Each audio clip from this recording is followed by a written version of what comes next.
We have your next question for Dr. Stenger. Well, yeah, let me ask this. With respect to your refutations of my arguments,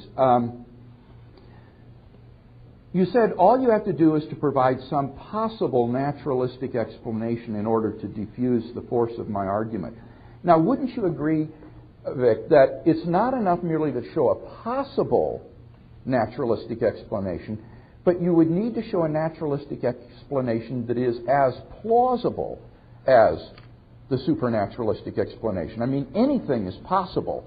You know, scientists don't get research grants from the government for proposing just possibilities. They have to be plausible hypotheses. So wouldn't it be correct that what you need to do is to provide naturalistic explanations that are as plausible as the theistic explanation? I'll accept plausible. If I said possible, I really meant plausible. I thought I had written plausible, because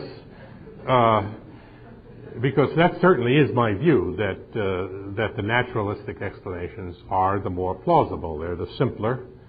And as long as we have some model, such as the one I talked about concerning the origin of the Big Bang, if these models are in agreement with all existing knowledge, even though we can't prove them to be correct, they do get published in the top physics journals, and their articles are written by very reputable physicists. So this exercise is taken seriously, and if it's there as a plausible explanation and it agrees with everything that we know, then it's going to always be preferable over something that we have no information about whatsoever, just a hypothesis of an unknown entity. Okay, Dr. Stenger, another question? Oh, I have to ask another question.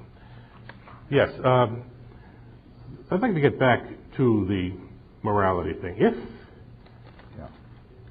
Let me put it in a different way. If religion, whatever form, was necessary for morality, then wouldn't you expect that the non-religious would be less moral than the religious?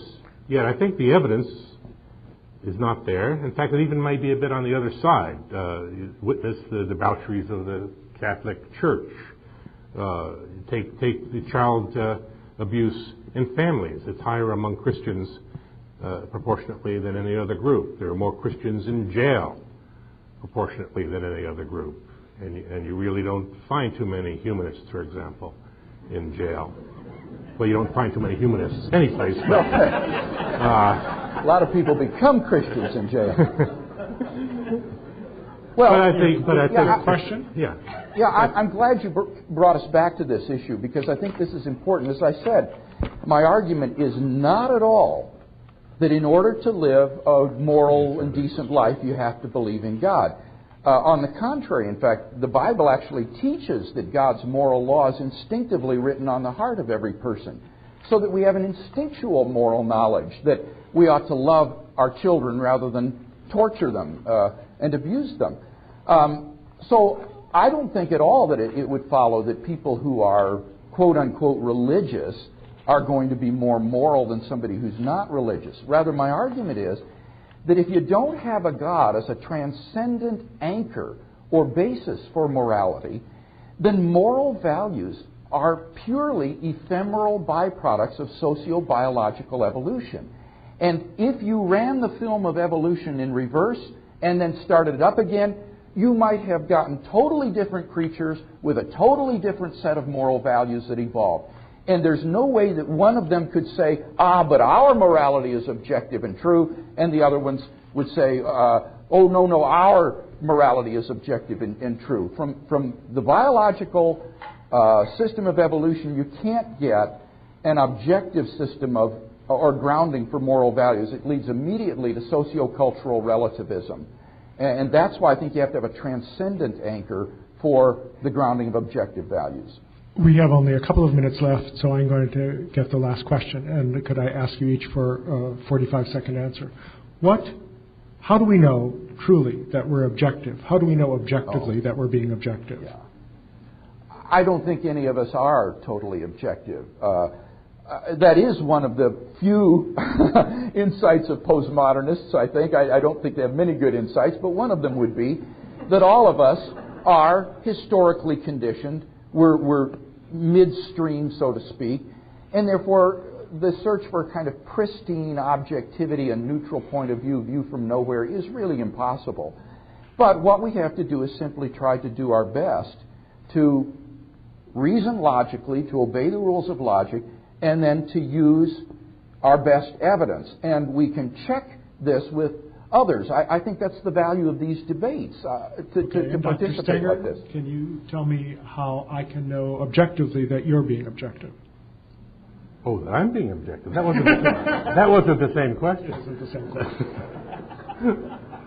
Yeah, sure. How can we know that he's being objective? One of the points about science is that science has provided you with a procedure for testing objectivity. In fact, it's even built into our equations. We call it covariance, and it means that when you look at something from a different point of view, you better have the same law of physics, or else it's incorrect, because it can't depend on the observer, and that's the test that one makes. The test that one makes is that in order to describe objective reality, what we call objective reality, it has to be something that is the same from all points of view. And that's one thing that's pretty clear about morality, is it's not the same from all points of view.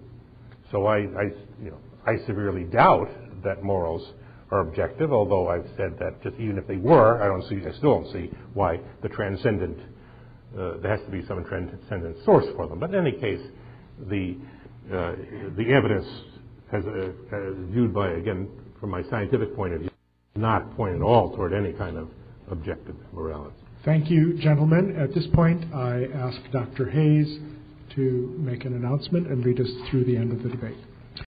Now it's time for the final statements. The final statement, first, for the theist position. Dr. Craig. In my final statement, I'd like to draw together some of the threads of this debate and see if we can come to some conclusions. I said that in assessing rationally the question of whether God exists, we need to weigh the evidence for and against the existence of God. Well, what evidence have we heard against the existence of God tonight from Vic Stenger? Well, we first heard assertions that various of the attributes of God were incompatible with each other, but I answered those, and we've yet to hear a response. With respect to the problem of evil, I pointed out that no philosopher has been able to prove an inconsistency between the statements that God exists and that evil exists, and that in fact we can prove that they are consistent. Indeed, that evil itself proves that God exists, if genuine evil is real. And we heard no response to that. With respect to naturalistic explanations being better than supernaturalistic explanations, I agreed with that methodological principle and said that as long as plausible naturalistic explanations are available, they ought to be preferred. The question is, are they available? We differ on that issue.